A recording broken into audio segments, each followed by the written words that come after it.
बिस्मिल्लाहिर्रहमानिर्रहीम। सामीन इकराम अस्सलाम वालेकुम।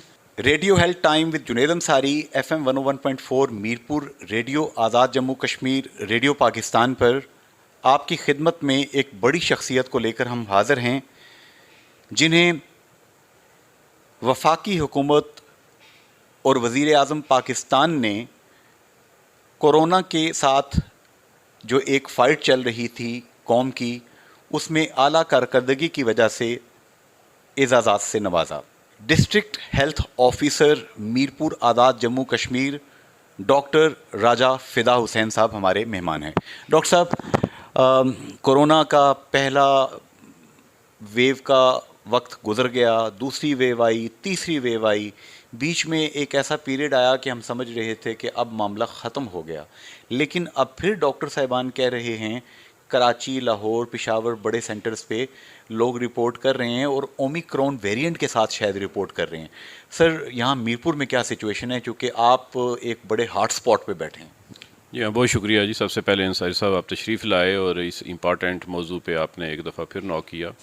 बिल्कुल दुरुस्त बात है कि 4 से 5 वेव्स हमने गुजारी और दरमियान में एक ऐसा पीरियड आया कि कोई भी केस नहीं आ रहा था, बल्कि हमने अपना काम नहीं छोड़ा। हम रोज़ाना की बुनियाद पे इसकी सर्विलेंस करते रहे, टेस्ट भी करते रहे, लेकिन कुछ अयाम से यहाँ भी पॉजिटिव लोग आ रहे हैं। लेकिन जो इसमें खुशाइन बात है अब की लेयर में और जो पहले आई थी फोर्थ लेयर या थर्ड लेयर जिसमें बहुत नुकसान हुआ था, फ़र्क ये है कि वैक्सीनेशन का फ़र्क है कि अभी हमारे अल्हम्दुलिल्लाह मीरपुर के 95% से ज़्यादा जो लोग हैं वो वैक्सीनेटेड हैं और फुली वैक्सीनेटेड हैं। और मैं बाकियों से भी रिक्वेस्ट करूंगा कि वो अपनी अपनी वैक्सीनेशन फौरी तौर पे कंप्लीट करवाएं। अब भी पॉजिटिव लोग आ रहे हैं, लेकिन वो 3 से 4 या 5 दिन वो बीमार रहते हैं, फ्लू लाइक सिम्टम होते हैं, बुखार होता है उन्हें और उसके बाद वो ठीक हो जाते हैं। लेकिन स्प्रेड ये बहुत जल्दी होता है ओमिक्रॉन, और इसमें वो लोग सीरियस डिजीज़ की तरफ जा सकते हैं जो अभी तक अनवैक्सीनेटेड हैं या अभी तक उन्होंने एक आध वैक्सीन लगवाई है और बाकी अपना कोर्स मुकम्मल नहीं करवाया, या जिनको जो 60 या 70 ईयर से ऊपर हैं और उनको उनके साथ कोमॉर्बिडिटीज़ चल रही हैं। इसका मतलब ये है कि उनको कोई शुगर का मर्ज़ है या ब्लड प्रेशर है या खुदा न खासा फालज हुआ है, तो ऐसे लोग अभी भी रिस्क पे हैं। इसलिए मेरी उनसे यही गुजारिश होगी कि आप ये बिल्कुल ना समझें जी कि कोरोना वायरस का जो मामला था ख़त्म हो गया है, वो मौजूद है, लेकिन आपने SOPs पे भी अमल करें और साथ साथ अपनी वैक्सीनेशन को कंप्लीट करवाएं। अच्छा, डॉक्टर राजा फ़िदा हुसैन साहब, मुझे याद है कि जितनी भी कोरोना वेव्स ने आके स्ट्राइक किया, आपने एक तो बिल्कुल ट्रू डेटा जो है वो अपने सेंट्रल डायरेक्टोरेट के साथ शेयर किया, और इसके साथ साथ आपने ये जो बरतानिया में आबाद हमारे दोहरी शहरियत रखने वाले बहन भाई हैं, एयरपोर्ट से लेके उनके घरों तक टीम्स का पूरा आपने एक जाल बिछाया और उन लोगों से आपने जो भी उनकी हेल्प कर सकते थे आपने की। क्या अब भी वही नेटवर्क आपका काम कर रहा है या नए सिरे से बनाना पड़ेगा आपको? नहीं, आप देखें, कोई ऐसा वायरस तो नहीं है कि जो खुदा न खासा UK में मौजूद है और हमारे पास नहीं है। अब ये है कि हमारा जो अभी सिस्टम चल रहा है उसमें हम रैंडम सैम्पलिंग कर रहे हैं अभी, और उसके साथ साथ जो लोगों को सिम्टम होते हैं वो खुद तशरीफ़ लाते हैं, जिसको फ्लू लाइक सिम्टम हो तो उनके हम टेस्ट करते हैं, और जो लोग पॉजिटिव आ जाते हैं उनको उसी तरीके से हम होम क्वारंटाइन करते हैं या होम आइसोलेट करते हैं, और साथ साथ SOPs पे अमल करने का कहते हैं। बाकी जो UK से लोग या बाकी ममालिक से आ रहे थे, एक दौर में हमारी टीम जो है ना वो एयरपोर्ट पे भी मौजूद होती थी। उस वक्त इशू ये था कि वो वेरिएंट अभी पाकिस्तान में एंटर नहीं हुआ था, वो दूसरे ममालिक में मौजूद था लेकिन पाकिस्तान में नहीं था। इसलिए हमने एयरपोर्ट पे टीम्स रखी हुई थी कि हम उधर ही स्क्रीन कर लेते थे या उनको क्वारंटाइन करते थे ताकि हमारे इधर वाले लोग जो हैं वो बच जाएं। अब जो ओमिक्रॉन है ये तो पूरी दुनिया में मौजूद है। इसमें यह है कि सब के लिए अब यही मेरा पैगाम है जी कि SOPs पे अमल करें। अगर किसी को फ्लू लाइक सिम्टम है तो फौरी तौर पर वो अपने आप को आइसोलेट कर ले और हमें इतला दे। हम अभी भी घर में जाके उनके टेस्ट करते हैं, अभी भी मेरी टीमें गई हुई हैं, जहाँ जहाँ से इतला आती है उनके हम टेस्ट करते हैं, उनको होम आइसोलेट करते हैं। और बल्कि हॉस्पिटल का भी मैंने आज विज़िट किया तो एक आध मरीज़ था, वो भी सस्पेक्ट था, कंफर्म नहीं था। तो इसका मतलब है कि बहुत बुरे हालात नहीं हैं, लेकिन पॉजिटिव केसेस आ रहे हैं। मैं दोबारा कहूँगा, स्प्रेड उसका है दोबारा। और हमारे लोग क्योंकि रोज़ाना की बुनियाद पर रावलपिंडी, इस्लामाबाद, लाहौर और आगे पीछे जाते हैं और वहाँ पे पॉजिटिविटी खासी आई है, तो वहाँ से फिर उनके साथ वायरस आ जाता है। इसलिए एहतियात ज़रूर करें और अपने आप को वैक्सीनेट करवाएं।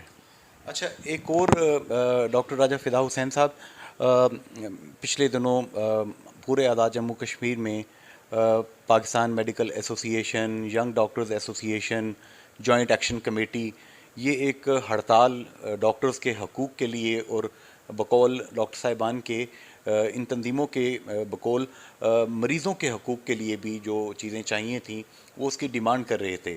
तो इस दौरान आपका काम तो काफ़ी ज़्यादा ज़ाहिर है कि as administrator you are part of the government, तो कैसे मैनेज किया आपने?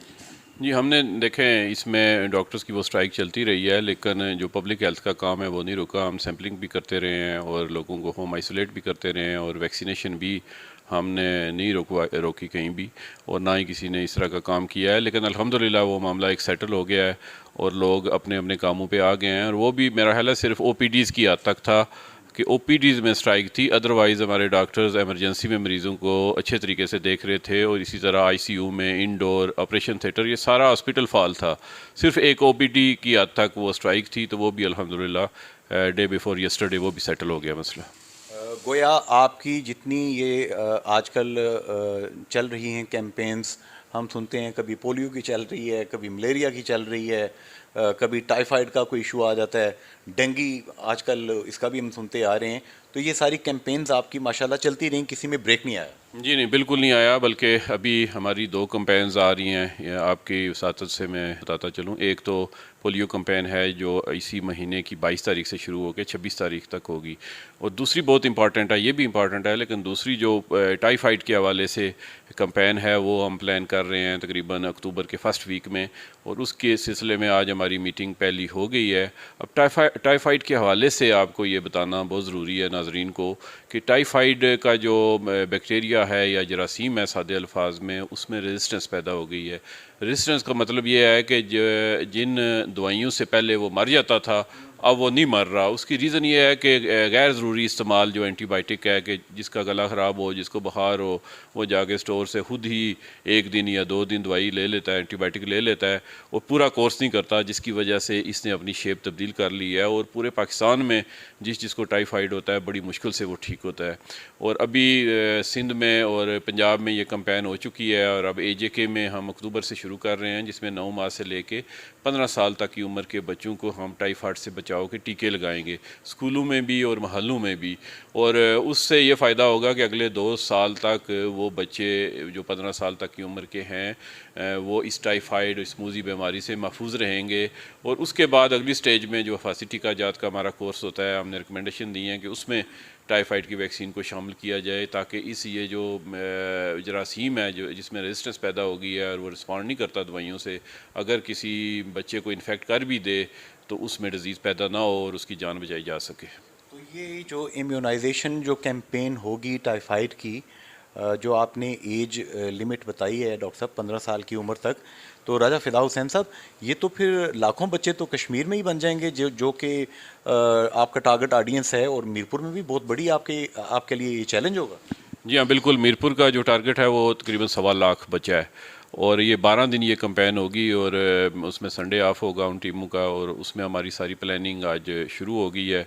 तकरीबन 300 to 400 टीम होगी जो रोज़ाना की बुनियाद पे काम करेगी, और वो टीम में एक स्किल पर्सन होगा जो इंजेक्शन लगाएगा, एक उसका असिस्टेंट होगा, और एक सोशल मोबिलाइज़र भी होगा जो महल्ले से बच्चों को लेके आएगा। तो इसमें वालदैन को ये बताना बहुत ज़रूरी है, इसमें मीडिया का बहुत बड़ा किरदार है कि वालदैन को वो बताएं, अपना रोल प्ले करें कि ये क्यों हम लगा रहे हैं, बहुत ज़रूरी है। अभी हमारी एक मीटिंग थी डिप्टी कमिश्नर ऑफिस में, तो वहाँ पे एक ऑफिसर ने कहा जी कि मेरे वालिद साहब को टाइफाइड हुआ है 1 महीने से और बुखार सेटल नहीं हो रहा। उसकी रीज़न यही है कि जो इन्फेक्ट हो जाता है बहुत बुरे तरीके से वो मुतासर होता है, और इसके जो कॉम्प्लिकेशन है आपको पता है कि इंटेस्टाइन परफोरेशन भी हो सकती है, मसलन आंतों का फट जाना जिसको सादे अल्फाज में कहूँ, या जो है ना वो सेप्टिसीमिया भी हो सकता है, पूरे जिस्म में इन्फेक्शन हो सकता है, कोमा में लोग जा सकते हैं। तो इसलिए जो है ना ये एक तरफ तो इस कैंपेन में अपना अपना रोल तमाम स्टेक होल्डर प्ले करें, और दूसरा अवामुन्नास से मेरी अपील है कि गैर ज़रूरी एंटीबायोटिक का इस्तेमाल ना करें, और उसके साथ साथ दूध और दही की जो बनी हुई चीज़ें हैं उसका ख़ास ध्यान करें कि कोई ख़राब दही ना हो, या दूध कोई जो है ना वो गंदा ना हो, या बाइल्ड हो, कम अज़ कम अनबाइल्ड दूध को इस्तेमाल ना करें। इसी तरीके से ये जो बरसात का मौसम है इसमें सब्ज़ियाँ और जो फ्रूट हैं गला सड़ा बिल्कुल थोड़ा सा भी ख़राब हो तो उसको मत इस्तेमाल करें। यही सोर्सेज हैं, और गंदा पानी भी ज़ाहिर बात है वो हमारा फ़िल्ट्रेशन का पानी पिएँ, या अगर कोई फैसिलिटी नहीं है तो बॉयल करके तो उसको पिएँ। तो इस तरीके से भी हम अपने आप को टाइफाइड से बचा सकते हैं। और वैक्सीनेशन तो इसका आखिरी हल है, जो कि इंशाल्लाह ताला अक्टूबर में हम करेंगे पूरे डिस्ट्रिक्ट में। अच्छा, यहाँ पे डॉक्टर राजा फ़िदा हुसैन साहब, चूँकि आपके ज़ाहिर है कि पूरी आपकी एक टीम है, एक अम्ब्रेला है जो कि काम करती है, तो आपके यहाँ पे डिस्ट्रिक्ट ड्रग इंस्पेक्टर, मुझे याद है ज़हीर साहब बड़े आपके साथ जैसा आप उनको अहकामात देते हैं उसके मुताबिक काम करते हैं।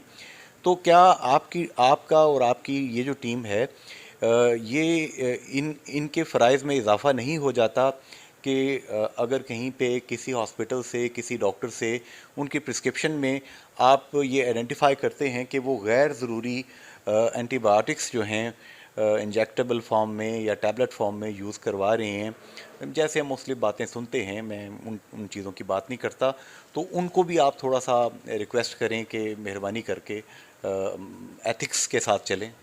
जी हाँ, ये आपका क्वेश्चन बड़ा टची है और बहुत इम्पॉर्टेंट भी है। इसमें मैं ये कहूँगा कि दो चीज़ें, एक है मेडिकल एथिक्स, कि मेडिकल एथिक्स का ख्याल करना चाहिए हर डॉक्टर को, हर हेल्थ केयर प्रोवाइडर को। और दूसरा जो एस्पेक्ट है मॉनिटरिंग का, या क्योंकि हमारा हेल्थ केयर कमीशन नहीं है अनफॉर्चुनेटली, लेकिन उसके बावजूद अपनी हदूद में और कानून कायदे के अंदर रहते हुए हमारे डिप्टी ड्रग कंट्रोलर और जितनी भी टीम है, ये बिल्कुल हम काउंसलिंग भी उनकी करते रहते हैं, उनके साथ मीटिंग्स भी करते रहते हैं, सोशल मीडिया पे भी देते रहते हैं, और जहाँ पे ज़रूरत पड़े और आखिरी हथियार के तौर पे कार्रवाई भी करते हैं।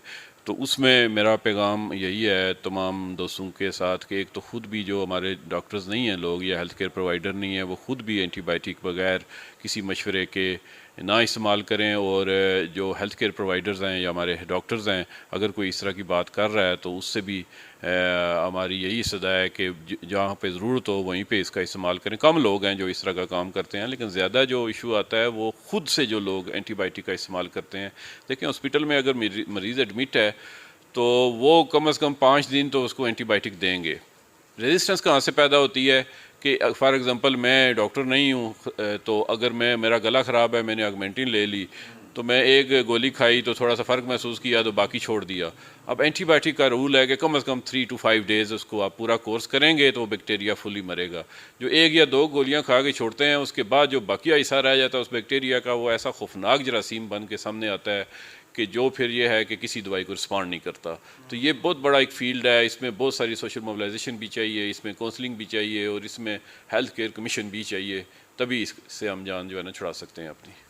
यहाँ पे मैं सामीन को बताता जाऊँ, रेडियो पाकिस्तान, रेडियो आज़ाद जम्मू कश्मीर FM 101.4 मीरपुर पे आप इस वक्त इंतहाई अहम गुफ्तगू सुन रहे हैं।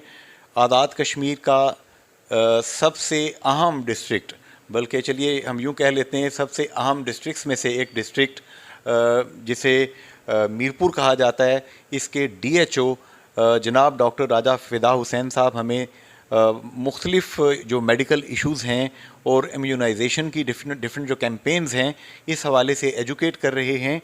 आप क्वेश्चन बैंक में सवाल भेज सकते हैं। नंबर नोट कीजिए 05827927059। Radio health time with Junaid Ansari, ये प्रोग्राम आप सुन रहे हैं। डॉक्टर राजा फ़िदा हुसैन, जिनको वज़ीर आज़म पाकिस्तान, वज़ीर आज़म आज़ाद कश्मीर, सदर आज़ाद कश्मीर और वज़ीर सेहत से लेके जितने फोरम्स हैं, चाहे DG हेल्थ हैं, सेक्रेटरी हेल्थ हैं, उन तमाम लोगों ने अप्रिशिएट किया कि इन्होंने अपनी टीम के साथ मिलके, जिनमें deputy drug controller doctor Zaheer और बहुत बड़ी एक टीम हेल्थ हीरोज़ की, पैरामेडिकल स्टाफ की, LHVs की, जिन्होंने कोरोना का इंतहाई जो सख्त वक्त था जिसमें 100 से ज़ायद अमवात भी हुई, आज़ाद कश्मीर में सैकड़ों डॉक्टर्स और हेल्थ हीरोज़ बीमार भी हुए, इन लोगों ने उस वक्त यूँ समझिए कि बंदूक की नोक के ऊपर जाके काम किया। यहाँ पे डॉक्टर साहब से सवालों का सिलसिला जारी है। जी सामीन, डॉक्टर राजा फ़िदा हुसैन साहब मौजूद हैं हमारे साथ। डॉक्टर साहब, राय साहब ये बताएंगे कि हर साल हम सुनते हैं कि ये जो मौसम चल रहा है इस वक्त, इसमें डेंगी का कोई मसला, डेंगी का फीवर जो है ये एक चैलेंज आता है। इस हवाले से सर आप सुनने वालों को जो पूरे आज़ाद कश्मीर पाकिस्तान में सुन रहे हैं, क्या आप गाइड करेंगे? जी हाँ, ये बहुत ही अच्छा क्वेश्चन है और इस मौसम की मुनासबत से है क्योंकि मानसून अपने जोबन पे है और बारिशें हो रही हैं। और मैं एक दफ़ा फिर रिफ़्रेश करा दूँ लोगों का नॉलेज कि ये जो मच्छर होता है जिसके ज़रिए डेंगू फैलता है और एक बंदे से दूसरे बंदे में भी जाता है वो थ्रू मच्छर के काटने से, तो उसकी जो पैदाइश होती है या परवरिश होती है वो साफ़ पानी में होती है। अब ये जो बारिशें हो रही हैं डिफरेंट जगहों पे, जो पानी खड़ा हुआ है आपके घरों में भी पता है, गमले होते हैं या बाकी जगहें होती हैं उनमें ये पानी खड़ा हो जाता है, तो उनको आपने तलब करना है। पानी खड़ा नहीं होने देना, ज़्यादा से ज़्यादा 12 घंटे से ऊपर नहीं होने देना, क्योंकि ये जो मच्छर है या मछली है ये उस साफ़ पानी में ही अंडे देती है और वहीं पे उसके बच्चे निकलते हैं और वही फिर आगे जो है ना वायरस के फैलाव में अपना रोल प्ले करती है। दूसरा जो इसका डेंगू के हवाले से है कि ये जो मच्छर है ये काटता है सुबह सुबह के टाइम या शाम के टाइम, तो इन दो औकात में आपने बहुत एहतियात करनी है और फुल बाजू के जो कपड़े हैं वो पहनने हैं। और इसी तरीके से अगर आपने विज़िट करना है रावलपिंडी, इस्लामाबाद, लाहौर या किसी भी शहर, तो वहाँ भी बहुत एहतियात करनी है। जो आजकल डिफरेंट किस्म के जो है ना रिपेलेंट्स मिलते हैं उसका इस्तेमाल करें और फुल स्लीव्स कपड़े पहन के जाएं। और इन औकात में जब सूरज तलू हो रहा होता है या गरूब हो रहा होता है, ये जो एक एक घंटा है इसके दौरान कोशिश करें कि आप बाहर ना निकलें ऐसी जगहों पे जहाँ पे मच्छर मौजूद है।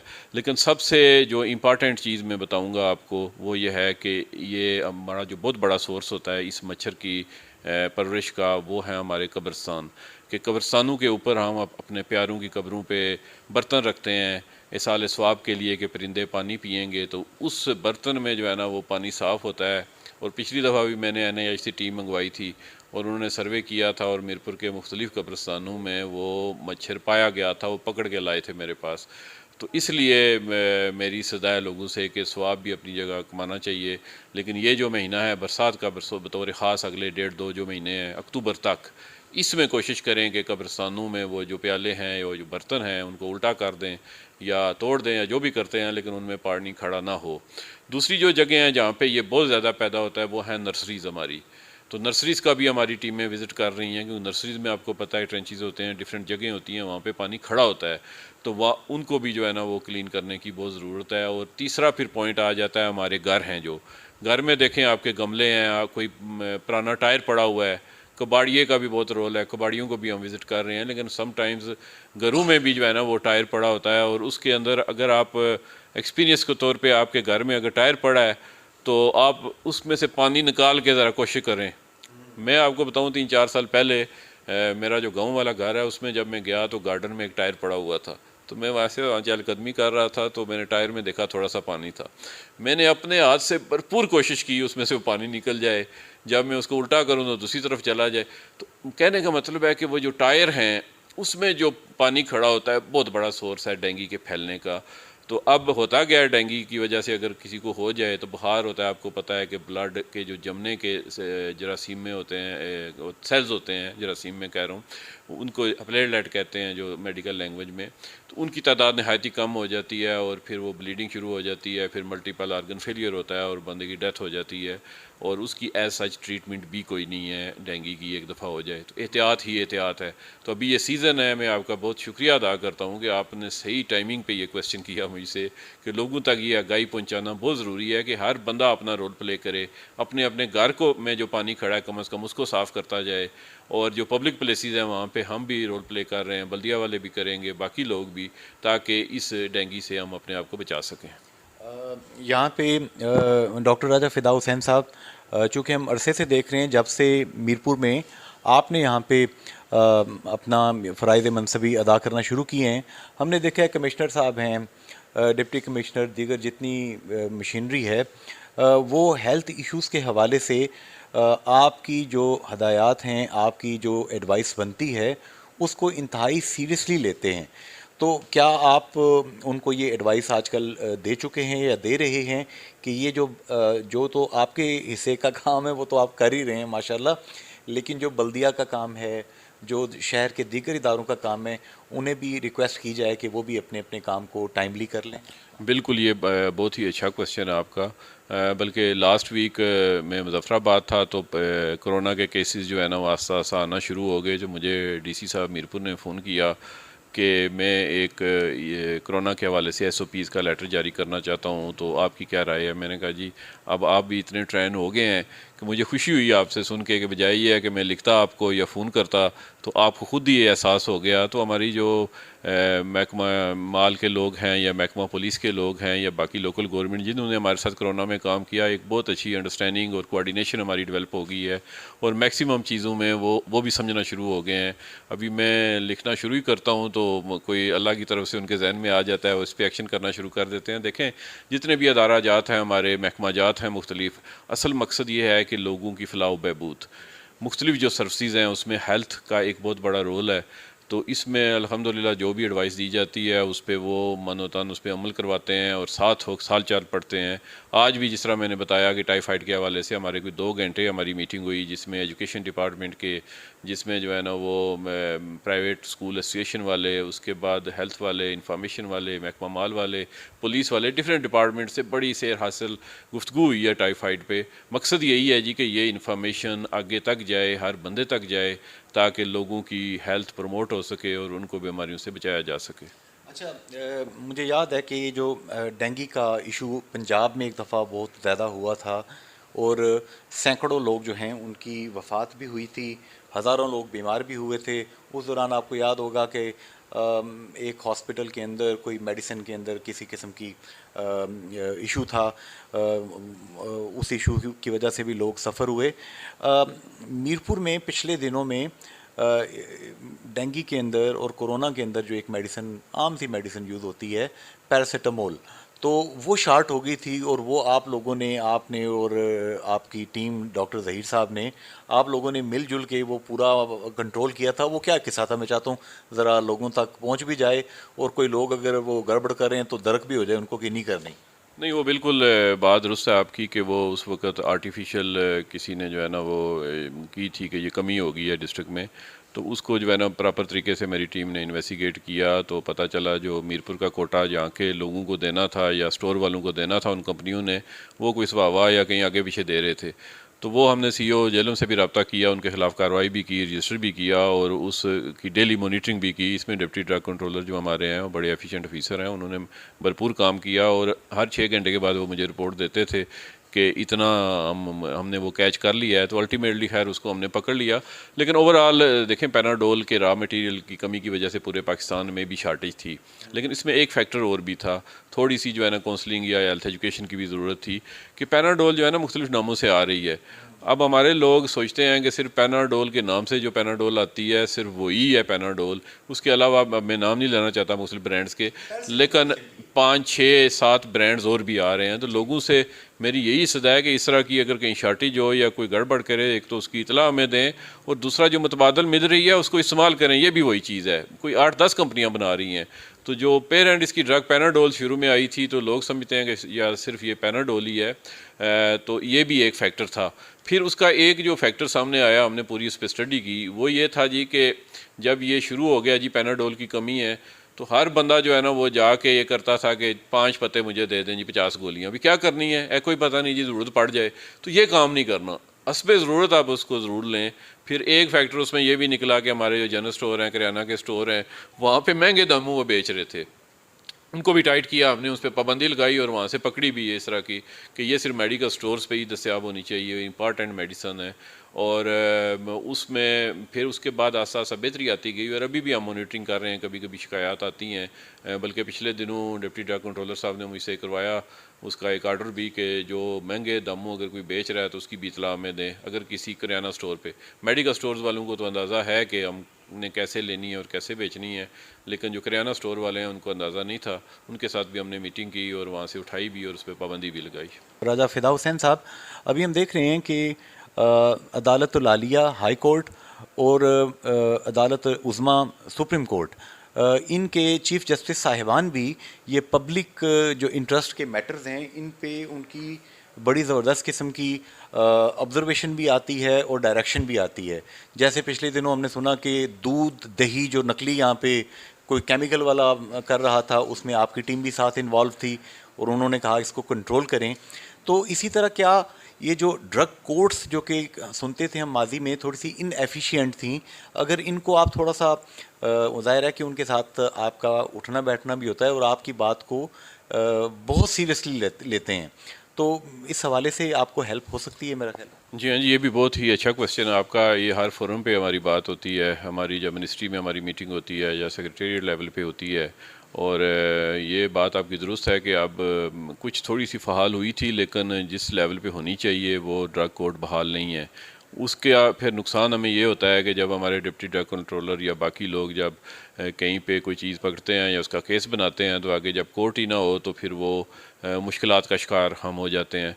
तो ये बात आप लेसन लर्न कह लेंगे आपके क्वेश्चन से कि अब यही है कि डायरेक्ट जजेस साहबान से मिल के उनसे रिक्वेस्ट की जाए कि ज़ाहिर बात है वो उनके पास भी HR की कमी है, जजेस हजरात की कम हैं उनके पास, लेकिन फिर भी अगर वीकली या क्वार्टरली या किसी न किसी तरीके से अगर वो बना के ड्रग कोर्ट जजेस तैनात कर दें तो इससे भी बहुत बड़ी बेहतरी आएगी। हमने चूँकि देखा है कि ये दूध दही खाने पीने की चीज़ों के हवाले से फूड के जितने आइटम्स हैं उस हवाले से जब उन्होंने एक्शन लिया तो ज़िले इंतज़ामिया से लेके हर बंदा अलर्ट हो गया और बहुत ही क्विक किस्म की कार्रवाइयाँ हुई, लोगों को पब्लिक को फ़ायदा हुआ। तो दूसरी खुराक के बाद दूसरी अहम तरीन चीज़ अद्वियात हैं। मुझे डॉक्टर अब्दुल कदीर ख़ान मरहूम ने इंटरव्यू देते हुए कहा था, मैंने कहा नसीहत कीजिए, उन्होंने कहा मेरी यही नसीहत है कि दूध में खाने पीने की चीज़ों में और अद्वियात में मिलावट ना कीजिए, अल्लाह ये आपको माफ़ नहीं करेगा, क्योंकि ये दो चीज़ें इंसान अपनी सेहत के लिए इस्तेमाल करे। ये आपकी बात दुरुस्त है, क्योंकि अल्हम्दुलिल्लाह अब आज़ाद कश्मीर में भी जो फूड अथॉरिटी का क़याम और उसका कानून साजी भी हो चुकी है, और उसके तहत अब जितना भी आप काम देख रहे हैं उससे बेहतरी आ रही है। ये जो ड्रग कोर्ट वाला मसला है, ये तो मसला ज़रूर है, लेकिन इसके आप ये नहीं कह सकते कि हमने वो उनको चेक करना ही छोड़ दिया है। अगर आप डिप्टी ड्रग कंट्रोलर साहब से मिले हुए तो वो आपको डिटेल बताएंगे कि मंथली वो कितने सैंपल ड्रग टेस्टिंग लैब में भिजवाते हैं, प्राइवेट और इवन मेरा स्टोर है यहाँ पे, जो हमारे ऑफिस का स्टोर है, हमारी डिस्पेंसरियों का स्टोर है, हर जगह से हम सैंपल लेके जो ही न्यू प्रोक्योरमेंट होती है, हाँ, रैंडम सैंपल लेके DTL उन काम करवाते हैं। और बिल्कुल ये फॉर एग्जांपल कंपेन आई, डिवर्मिंग कंपेन आई के बच्चों के जो है ना वो कीड़े वाले मारने वाली गोलियां दी गई, तो उनकी भी मैंने करवाई। तो इस पे हम विजिलेंट हैं, हम बिल्कुल वो ड्रग टेस्टिंग लैब को इस्तेमाल कर रहे हैं और सैंपल लेके, खा प्राइवेट हो खा सरकारी हो, हर तरह की दवाई को कोशिश करते हैं रेंडमली चेक करवाएं। हाँ, आगे जो केस बनते हैं उनमें प्रॉब्लम हो सकती है, जिस पे अगर हमने केस बनाना है कि ड्रग कोर्ट ना होने की वजह से, अदरवाइज़ जो प्रोफेशनल काम है वो जारी है सारी है इस पर। एक और चीज़ मुझे बताएंगे डॉक्टर राजा फ़िदा हुसैन साहब कि आजकल हम देख रहे हैं कि मुख्तलिफ़ किस्म के वो वेबसाइट्स हैं, सोशल मीडिया है, ट्विटर है, फेसबुक है, उस पे लोग कहते हैं जी हाँ जी ये फ़लाँ चीज़ के लिए फ़लाँ दवा है। तो मुझे कुछ एक ज़हीन साहब थे, पढ़े लिखे दोस्त थे, उन्होंने गाइड किया कि ये इजाज़त नहीं है इस चीज़ की कि आप ये सेल्फ़ मेडिकेशन के उसमें आता है। देखें, बात इस तरह है कि ये भी बहुत बड़ा इशू है हमारे लिए, ये जो सोशल मीडिया है। मुझे भी बेशुमार लोग फ़ोन करके पूछते हैं जी कि आप तो इस चीज़ से मना करते हैं, तो ये तो फेसबुक पे आया हुआ है।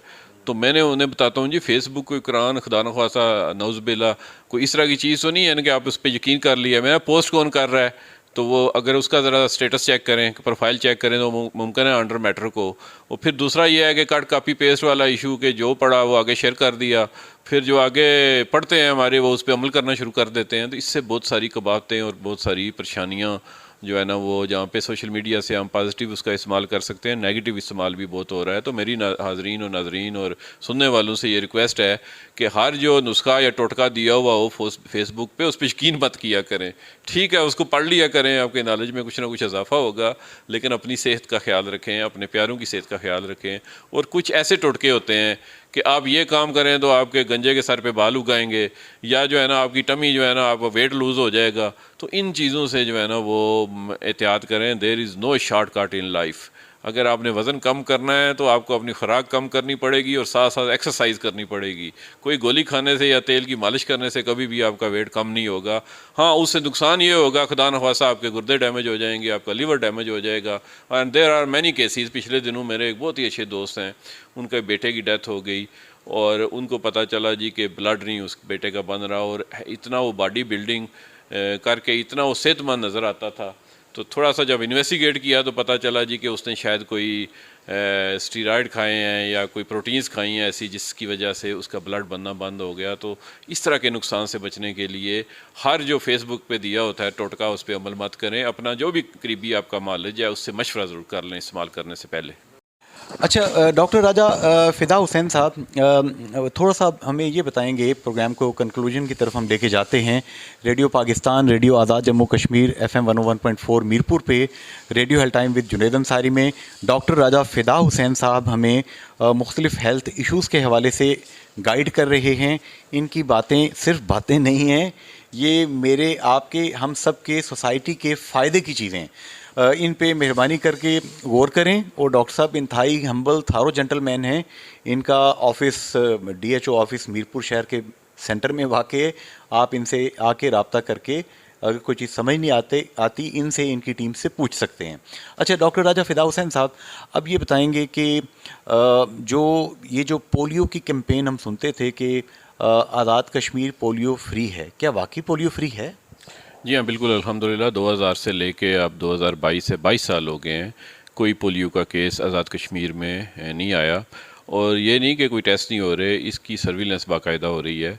और हर यूनियन कौंसिल से जितने भी बच्चे खुदा न खास्ता जिनको किसी भी वजह से फालिज हो जाए, उनके हम free of cost National Institute of Health से टेस्ट करवाते हैं हर साल, और उसका रिव्यू करते हैं कि इसको बच्चे को क्या बीमारी थी। तो अल्हम्दुलिल्लाह हमारे कश्मीर में कोई भी केस पोलियो का नहीं आया। अब आपका अगला क्वेश्चन का मैं खुद से ही जवाब दे देता हूँ कि अगर केस नहीं आया तो आप कंपेन क्यों कर रहे हैं। तो रीज़न ये है कि पाकिस्तान में पोलियो के केसेस अभी भी मौजूद हैं। अभी पिछले साल जो है ना सिर्फ एक केस था, हम लोग खुश थे कि ये ख़त्म होने की तरफ जा रहा है। तो अभी ये जुलाई या अगस्त है और अभी तक कोई 15 केसेस हो चुके हैं, और ये सारे नॉर्थ वज़ीरिस्तान और उन इलाकों में है। अब जो अगली बात है कि हमारे लोगों का उधर आना जाना बहुत है। रावलपिंडी का जो इन्वायरमेंट था पिछले अरसे में वो भी कंटेमिनेटेड था पोलियो वायरस के साथ, लाहौर का, और इसी तरीके से जो है ना बेशुमार हमारे जो पठान भाई हैं KP से मीरपुर भी आते हैं, पूरे AJK में आते हैं। तो वो वायरस जो है ना वो सर्कुलेट होता रहता है, और उससे अपने बच्चों को बचाने के लिए हम बार बार ये कंपेन्स कर रहे हैं ताकि अगर वायरस उनके जिस्म के अंदर एंटर भी हो जाए तो वो अपना काम ना कर सके। और ये बिल्कुल सेफ़ है, इसका कोई इशू नहीं है, जितनी दफ़ा पिलाएंगे उतनी बेहतरी आएगी। और इसलिए जो है ना वो ये फ्री तो हम हैं, लेकिन जब तक पाकिस्तान पोलियो फ्री नहीं हो जाता उस वक्त तक कंपेन्स जो है ना हमें जारी रखनी पड़ेंगी, और हमें रखनी चाहिए ताकि हम अपने बच्चों को इस मर्ज से बचा सकें। अब देखें पोलियो में होता क्या है, उसमें सीधी सीधी पैरालिसिस होती है, फालज होता है। और मैं तो कहता हूँ कि अगर खुदा न खास्ता किसी घर में एक फालज ज़्यादा बच्चा हो जाए तो 3 जनरेशन को भुगतना पड़ता है, उसके बहन भाइयों को, उसके वालदैन को, और उसकी आने वाली नस्ल को भी, जो अगली जनरेशन आ रही है। तो इसलिए और हाल यही है जी कि हम अपने आप बच्चों को जो है ना वो पोलियो के कतरे पिलाएं और अपनी रूटीन इम्यूनाइजेशन करवाएं। ताकि इसके अलावा ये है कि हमने एक PTP एक मंगला एंट्री पे भी जो मैंने मंजूर कराया था 2 साल पहले, वहाँ भी लड़के बिठाए हुए हैं ताकि जो पंजाब से लोग जो आते हैं यहाँ पे जोगियों में रहते हैं आगे पीछे, उनको वैक्सीनेशन करके हम इधर पहुँचाएँ ताकि वायरस ना आ सके। इसके साथ साथ इन्वायरमेंट के मैं सैम्पलिंग करवा रहा हूँ। मीरपुर डिस्ट्रिक्ट का जो हमारा वेस्ट मैनेजमेंट या जो नाले हैं वहाँ से गंदा पानी वो जो है ना लेके हर महीने हम भेजते हैं नेशनल इंस्टीट्यूट ऑफ हेल्थ में कि ये खुदा न खास्ता पोलियो वायरस तो नहीं है, क्योंकि ये स्टूल के ज़रिए एक्सक्रीट होता है। और 2020 की फरवरी में वो वायरस हमारे मीरपुर के उस वेस्ट से निकला था। उस वक्त क्योंकि कोरोना था, आपको समझ नहीं आई। फिर मैंने जितना वो ड्रेनेज एरिया था जहाँ से वो गंदगी उस नाले में आती थी, सबका सर्वे कराया, और उसमें पता चला जी कि कोई 40% पॉपुलेशन बिलोंग्स टू पंजाब। फिर उसके बाद उस वायरस का मैंने जीनोमिक जो है ना वो टेस्ट करवाया वहाँ से नेशनल इंस्टीट्यूट ऑफ हेल्थ से, और वो लिंक हुआ लाहौर के वायरस के साथ।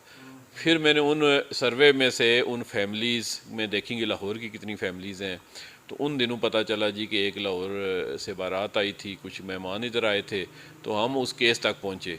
उसके बाद उस पूरे एरिए के जो बच्चों को मैंने पोलियो से बचाव के टीके लगवाए थे। ये 2020 की बात है, 2 साल पहले। 2020 फरवरी से लेके अभी अगस्त 2022 आ गया, ऑलमोस्ट 2.5 साल गुजर चुके हैं। हर महीने मैं उसके सैंपल कराता हूँ कि अगर हमारी इन्वायरमेंट में भी कहीं वाइल्ड पोलियो वायरस हमें नज़र आ जाए या डिटेक्ट हो जाए तो हम बर वक्त उस पर एक्शन करके उसको रोक सकें, और अल्हम्दुलिल्लाह वो सारे टेस्ट उसके बाद नेगेटिव हैं।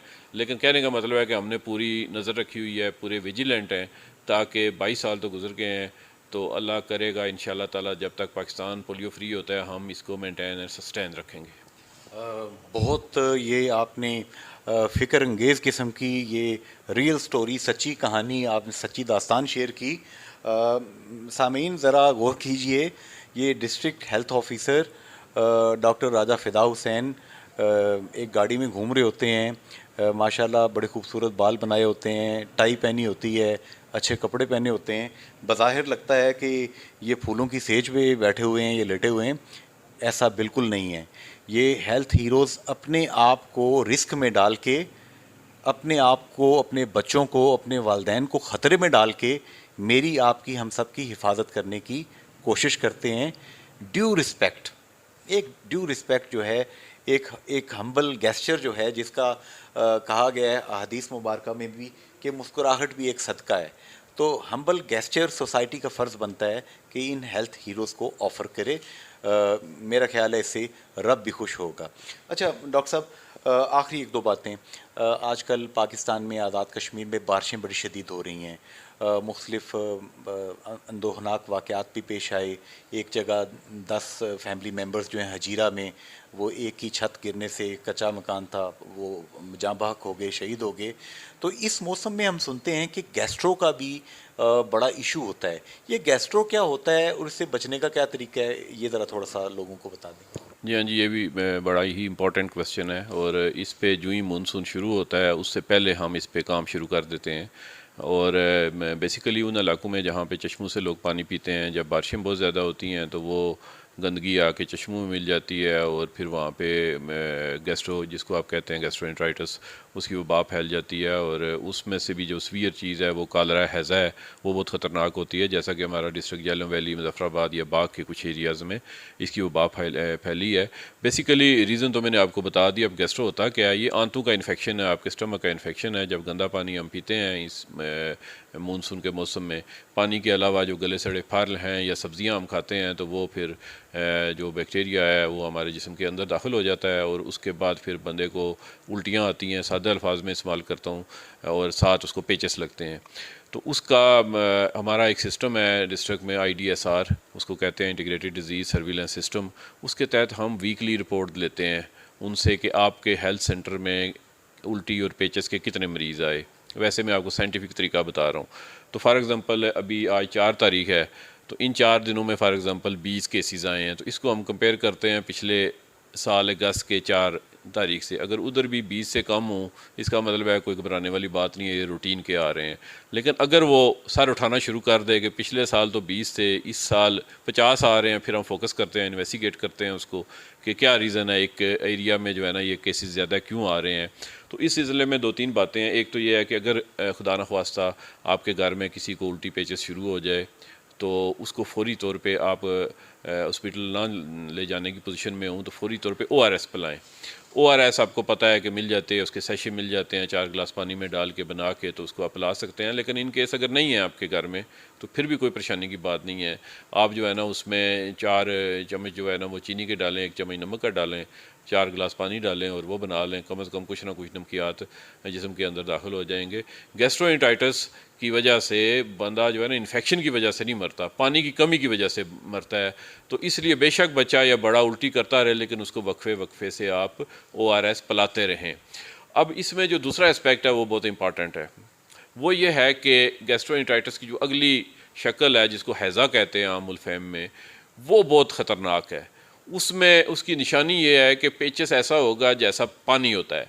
जैसा अगर आप बॉयल्ड चावलों को उबालते हैं ना, उसमें से जो पानी निकलता है उस शेप के अगर पेचेस हैं, तो फिर बिल्कुल आप लेट मत करें, फौरी तौर पे उसको हॉस्पिटल पहुंचाएं। ORS भी पिलाते जाएं और हॉस्पिटल पहुंचाएं, क्योंकि उसको फिर ड्रिप्स के ज़रिए फ्लूइड देना पड़ेगा। अभी जिस तरह ये वबा हमारे मुजफ्फराबाद के कुछ मज़ाफ़ात में और झेलम वैली के मज़ाफ़ात में आई है, और उसमें शक किया जा रहा है कि शायद ये हैज़ा था, उसमें अमवात भी हुई हैं। अल्हम्दुलिल्लाह मीरपुर में अभी ऐसी कोई सिचुएशन डेवलप नहीं हुई है। स्पोरेडिक केसेस होते हैं, और उसमें भी जो एक बहुत इंपॉर्टेंट मैं भूल रहा था बात, वो है हैंड वाशिंग। हाथ का धोना जो है ना बेसिक चीज़ है। पानी अगर आपने साफ भी ले लिया, कहीं से हाथ आपके गंदे हैं, तो आप गंदगी अपने मुंह के अंदर ले गए और फिर वो उल्टी पेचस शुरू हो जाएगी। तो ये बिल्कुल इस सीज़न में होती है, इसको हम मोनीटर कर रहे हैं। फिर भी अगर कहीं से अगर ज़्यादा केसेस हों, हम बिल्कुल उसके लिए टीमें बनाई हुई हैं। खुदा न खास्ता ज़रूरत पड़ी तो हम कैंपिंग करने के लिए भी तैयार हैं।